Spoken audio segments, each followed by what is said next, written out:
Oke, assalamualaikum warahmatullahi wabarakatuh. Selamat pagi semuanya.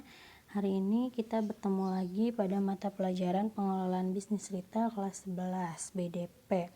Nah, hari ini pembahasan kita adalah tentang manajemen retail. Apa sih manajemen? Manajemen itu adalah proses perencanaan secara efektif dan efisien untuk mencapai tujuan tertentu. Pengertian dari retail itu kan adalah suatu bisnis atau usaha eceran. Maka dari itu, manajemen retail bisa diartikan sebagai proses perencanaan secara efektif dan efisien untuk mencapai tujuan suatu usaha eceran. Seperti itu ya. Terus yang selanjutnya, unsur-unsur manajemen retail. Yang pertama ada manusia. Ya, tidak berlebihan rasanya menyebut sumber daya manusia itu sebagai unsur yang terpenting dalam manajemen bisnis. Tanpa adanya manusia, perusahaan tidak dapat menentukan tujuan dan menyusun rencana terbaik untuk mencapai tujuan tersebut. Jadi si manusia ini yang memegang kontrol terhadap unsur-unsur lain dalam bisnis gitu. Jadi di sini kan ada manusia, ada uang, ada bahan, mesin, metode, pasar. Nah, kalau misalnya dari 2 sampai 6 ini ada unsurnya gitu kan, tapi manusia tidak ada. Nah, siapa yang akan menjalankan semuanya gitu ya. Jadi manusia adalah yang terpenting. Kemudian yang kedua, uang. Ya, uang itu kita bisa sebut sebagai modal. Ya. Jadi uang ini selain sebagai alat tukar, uang juga dapat berfungsi sebagai alat pengukur nilai. Keberhasilan suatu kegiatan usaha atau penjualan bisa diukur berdasarkan jumlah uang yang kita dapat atau yang beredar di dalam perusahaan. Tuh. Yang selanjutnya adalah bahan. Bahan ini ada 2 jenis. Yang pertama bahan setengah jadi dan yang kedua adalah bahan jadi. Jadi kita ini membuka usaha retail itu bahan setengah jadi atau dalam bentuk bahan jadi. Kalau bahan setengah jadi itu dari pabrik sana atau kita memesan barang dengan rakitan gitu. Jadi kita nanti merakit dulu sendiri baru bisa dijual. Sedangkan kalau bahan jadi itu kita sudah memesan produk yang sudah jadi, hanya tinggal dijual saja gitu ya. Tanpa adanya bahan bisa dipastikan kita itu akan kesulitan untuk menghasilkan produk yang akan dijual. Ya, benar sekali. Kalau misalnya tidak ada bahan tersebut, apa yang akan kita jual? Apa yang akan kita jadikan usaha retail? Gitu. Kemudian yang selanjutnya, mesin. Kita sudah mempunyai bahan yang diperlukan untuk membuat produk, tapi proses produksi itu bisa terhambat apabila tidak memiliki mesin yang benar-benar mendukung proses produksi tersebut. Nah, perlu diingat pula bahwa dalam hal ini mesin tidak hanya terbatas pada mesin-mesin pabrik untuk menghasilkan suatu produk atau barang. Jadi mesin seperti komputer, printer, jadi kayak yang di minimarket itu kan ada komputer, ada mesin printer atau mesin kasir, itu juga bisa memiliki nilai penting dalam proses bisnis. Tuh.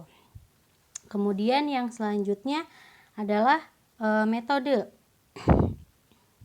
Metode ini jadi dia itu seperti cara yang dilakukan untuk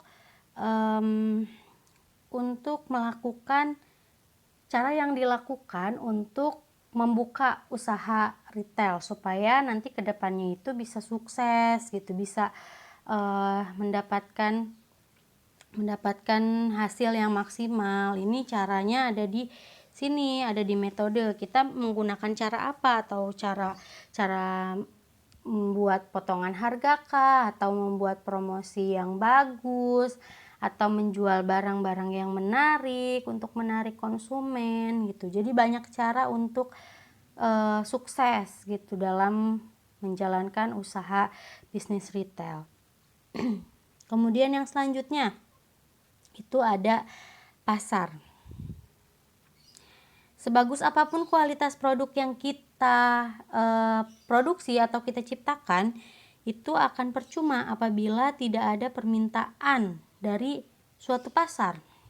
Ya, jika hal tersebut terjadi, kemungkinan besar proses produksi akan berhenti sehingga mengancam kesuksesan perusahaan. Sudah dipastikan ya, tidak ada permintaan dari calon konsumen, tidak ada yang berminat untuk membeli produk kita, otomatis proses produksi atau pembuatannya juga akan terhenti. Nah, otomatis pemasukan kepada perusahaan juga akan berhenti gitu ya. Oke, sampai sini kita lanjutkan ke jenis-jenis bisnis retail. Yang pertama, menurut skala usaha. Menurut skala usahanya di sini bisnis retail dibagi menjadi dua. Yang pertama retail besar dan yang kedua retail kecil. Retail besar itu merupakan pengecer yang menyediakan barang yang dijualnya dalam jumlah besar. Contohnya nih, department store, supermarket, hypermart. Nah, itu di sana produk yang dijual itu dalam jumlah besar, jadi banyak, variannya banyak, varian ukurannya juga banyak, varian rasa, kemudian dari jenis-jenisnya juga banyak, mulai dari makanan, minuman, sembako, semuanya itu ada di sana.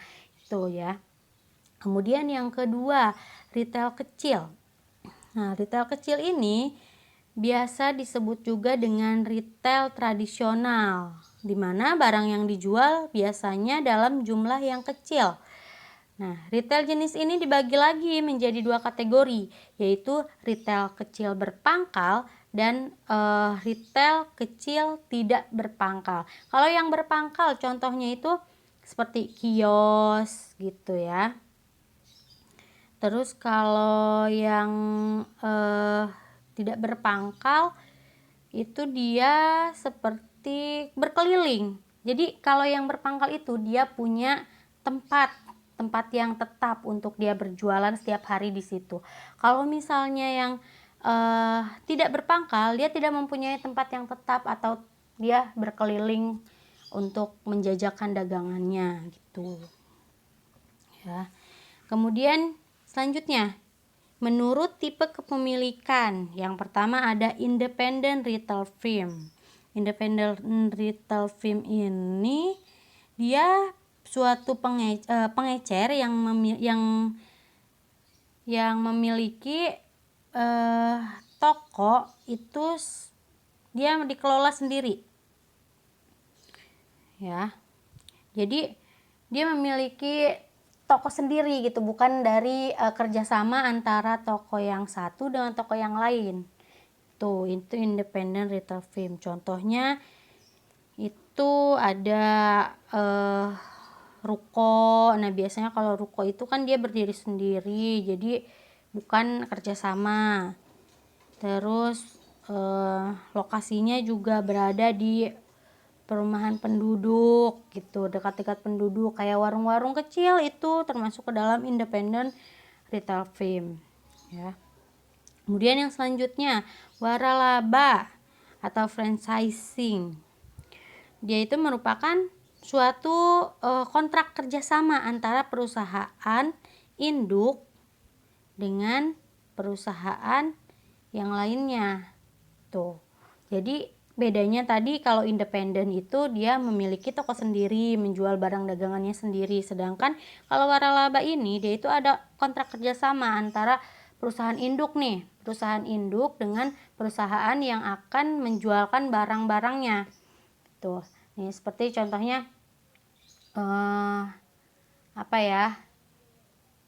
Teh Poci. Teh Poci itu sebenarnya ada perusahaan besarnya, tapi kita taunya hanya ada di misalnya di daerah Jasinga gitu. Nah, hanya seperti itu. Jadi itu milik orang lain yang dijualkan oleh pedagang lain gitu. Kalau bahasa mudahnya gitu. Jadi si perusahaan induk itu membolehkan si pedagang tersebut menjual produknya tuh ya. Kemudian yang selanjutnya corporate chain.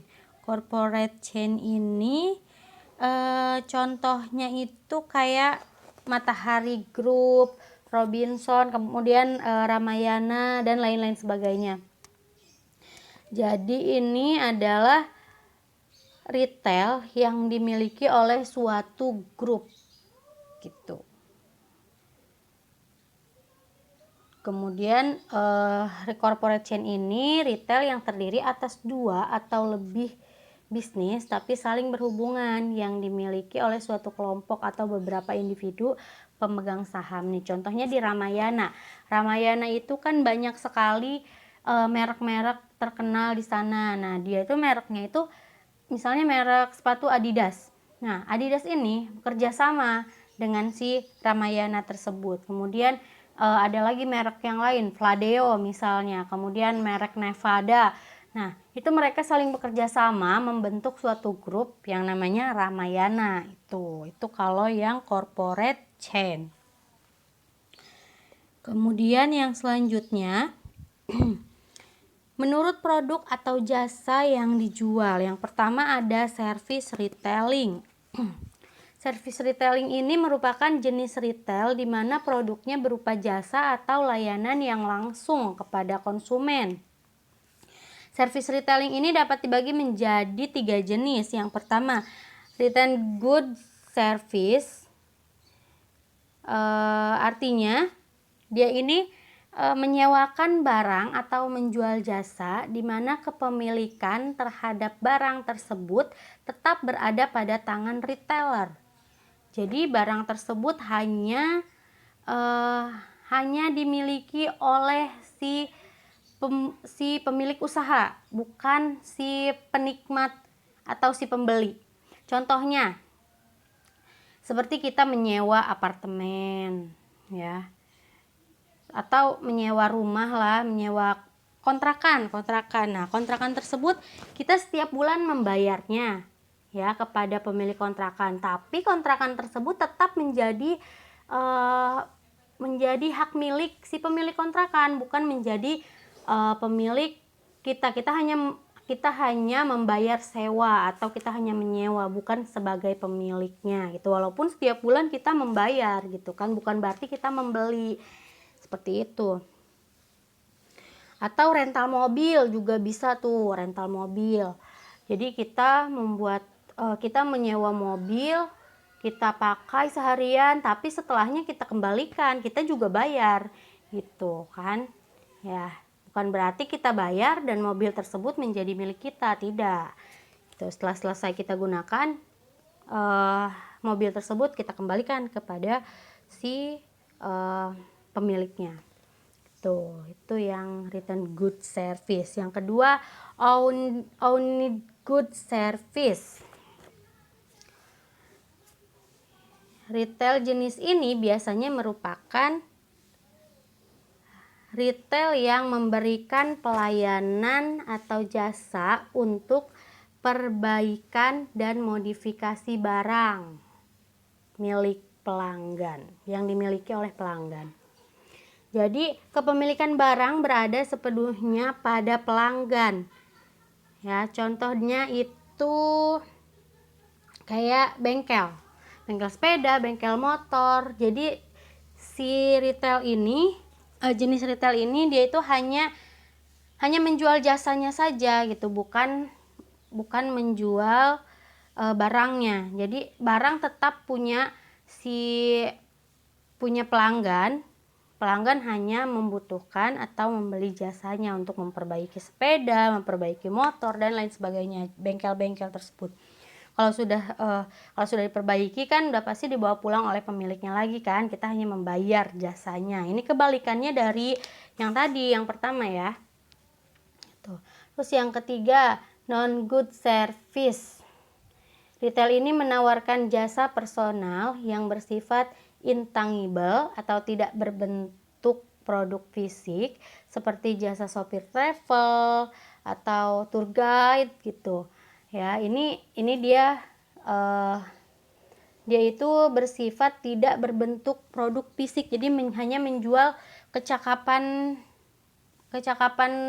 yang dimiliki oleh dirinya. Jadi kayak dia menjadi tour guide. Itu nggak ada produk yang dia jual kan, dia hanya membantu para turis untuk memudahkan mereka mengelilingi suatu tempat yang dia belum ketahui gitu. Ya, kemudian tukang cukur nih, tukang cukur juga dia tidak menjual produk, dia menjual jasa saja gitu. Ini seperti jasa saja. Terus pengasuh bayi ini dia juga hanya menjual jasa, jadi mengasuh si bayinya tidak dibawa pulang tapi dia dibayar oleh si majikannya gitu ya. Oke, yang selanjutnya itu yang kedua, produk retailing. Yang pertama ada toko serba ada atau tos serba. Di sini perusahaan eceran yang biasanya menawarkan pakaian, produk, dan peralatan rumah tangga dan mempekerjakan sedikitnya 25 orang dalam perusahaannya. Ini kayak department store, kayak Ramayana, kayak Hypermart itu ya di situ. Kemudian yang kedua, katalog showroom. Katalog showroom ini jadi berbelanja di jenis retail ini akan sedikit berbeda, yaitu harus memakai seperti belangko pemesanan. Hal ini terjadi karena barang-barang yang ditawarkan biasanya hanyalah barang-barang contoh yang memang dipajang sebagai contoh. Jadi barangnya itu yang dijajakan itu hanya sebagai contoh saja. Kalau kita mau memesan itu kita bisa melihat gambar dan kita akan dibawakan sesuai dengan pesanan kita. Jadi hanya contoh saja barang yang di situ, tidak bisa untuk dibeli secara langsung gitu. Kita harus membuat pemesanan terlebih dahulu gitu. Itu yang katalog showroom. Terus yang selanjutnya food and drug retailer. Di sini dia menawarkan produk berupa makanan dan obat-obatan. Ini terbagi menjadi 3 jenis utama, yaitu pasar swalayan, terus super drugstore dan convenience store serta combination store. Jadi di sini contohnya nih kayak di Indomaret. Indomaret itu kan ada produk makanan, terus ada obat-obatan juga. Nah, di situ berarti ada campuran gitu. Ya, itu yang ketiga.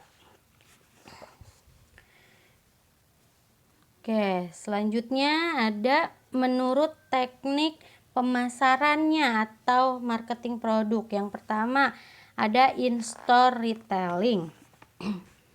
In-store retailing ini penjualan dan transaksi terjadi secara langsung di dalam toko atau warung. Nah, terjadi di dalam toko atau warung. Ini terjadi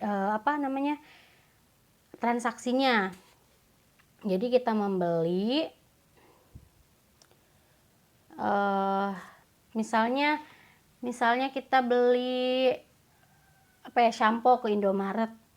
Kita bayarnya di dalam tokonya kan secara langsung, bukan kita keluar dulu baru dibayarkan. Enggak seperti itu. Jadi ini contohnya in-store retailing.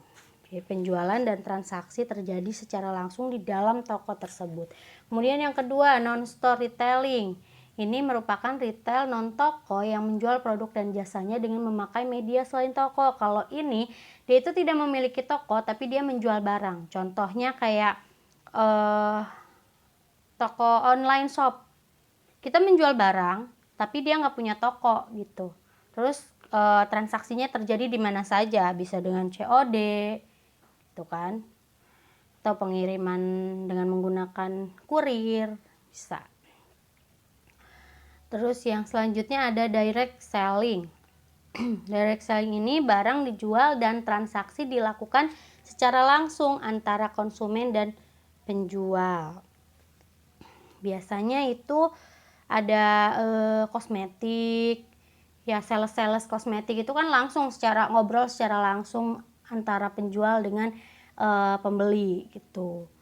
Terus yang selanjutnya ada vending machine. Mohon maaf, agak belibet.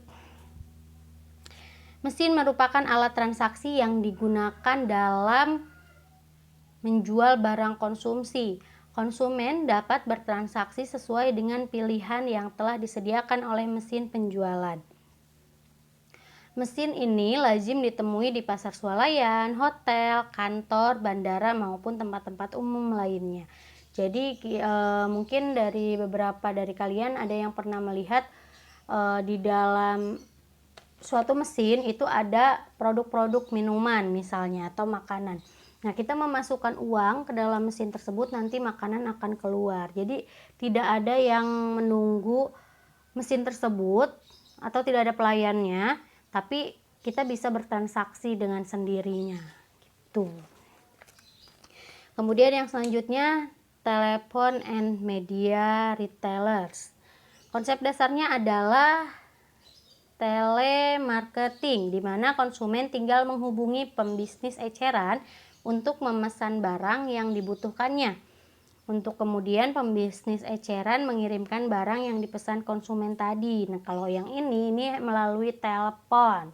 Jadi si pembeli butuh apa, nanti dia bisa telepon, kemudian nanti si pemilik usaha retail dia akan melakukan pengiriman barang sesuai dengan permintaan yang tadi sudah ditelepon oleh si pembeli.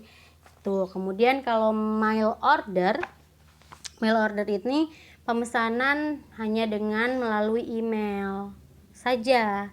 Jadi kita bisa memesan barang dengan menggunakan email saja, mengirimkan email daftar barang apa saja yang akan kita beli kepada si penjual. Tuh, kemudian yang selanjutnya yang terakhir elektronik shopping. Ada dua macam elektronik shopping, yaitu video text dan cyber marketing. Jadi ini bisa dengan, kalau misalnya yang sering kita temukan itu dengan penjual-penjual online shop yang membuat video secara langsung, kemudian mereka menjual dan kita memesan secara langsung di situ juga gitu, di dalam video tuh ya, bisa. Oke, selanjutnya menurut ukuran outlet.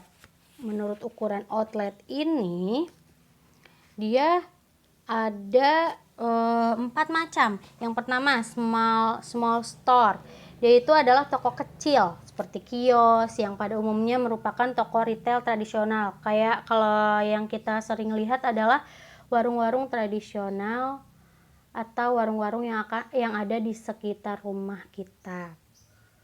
Ya, dia itu ukurannya ya, ukuran areanya itu hanya kurang dari 100 meter persegi. Tuh, itu small store. Terus yang kedua minimarket. Minimarket ini dioperasikan dengan luas area antara 100 sampai dengan 1000 meter persegi. Dan yang ketiga supermarket, yaitu luasnya antara 1000 sampai dengan 5000 meter persegi. Dan yang terakhir hypermarket, yaitu luasnya lebih dari 5000 meter persegi. Jadi antara minimarket, supermarket, dan hypermarket itu berbeda ya. Berbeda dari ukurannya juga, kemudian karyawan yang dipekerjakan itu juga akan berbeda. Semakin luas itu akan semakin banyak juga karyawan yang akan dipekerjakan di situ. Itu ya.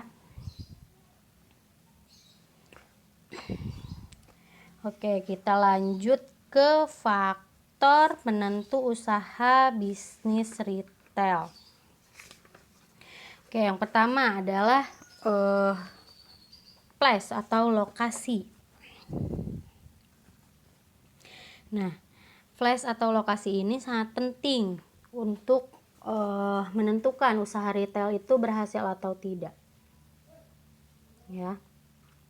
Kenapa seperti itu? Karena bagi seorang retailer untuk menentukan lokasi yang tepat bagi tokonya itu perlu memperhatikan faktor-faktor sebagai berikut. Yang pertama, luas daerah perdagangan atau luas daerah tokonya tersebut. Ya, dia akan membuka toko apa nih? Yang tadi sudah kita jelaskan, mau small store, mau minimarket, mau supermarket atau mau hypermarket, itu harus menyesuaikan dengan luas areanya. Karena kalau misalnya barang yang dijual itu banyak, sedangkan luas areanya sempit, itu tidak akan menarik konsumen. Kemudian yang kedua, dapat dicapai dengan mudah. Nih, tempatnya dapat dicapai oleh calon konsumen dengan mudah. Kalau misalnya tempatnya ada di hutan belantara, itu kan sulit ditemukan oleh konsumen. Jadi itu kurang strategis. Jadi cari tempat-tempat yang strategis. Kemudian yang kedua, price atau harga. Harga sebagai nilai suatu barang atau jasa yang diukur dengan sejumlah uang, di mana berdasarkan nilai tersebut, seseorang bersedia melepaskan barang dan jasa yang dimiliki oleh pihak lain. Jadi suatu harga juga harus kita pikirkan baik-baik, jangan sampai di retail, misalnya harga mie instan, satu mie instan di retail kita harganya 5.000, sedangkan di retail yang lain atau di retail pesaing kita itu harganya hanya 2.000 rupiah saja gitu. Itu nggak boleh seperti itu. Jadi harga juga harus menyesuaikan dengan pasar, ya. Nggak boleh mengambil keuntungan secara besar-besaran gitu ya. Itu akan membuat retail kita malah menjadi bangkrut karena nggak ada yang mau beli ke retail kita. Gitu. Kemudian yang selanjutnya, produknya itu kita harus tentukan produk atau jasa yang akan ditawarkan ke pasar, umumnya menjadi langkah paling awal.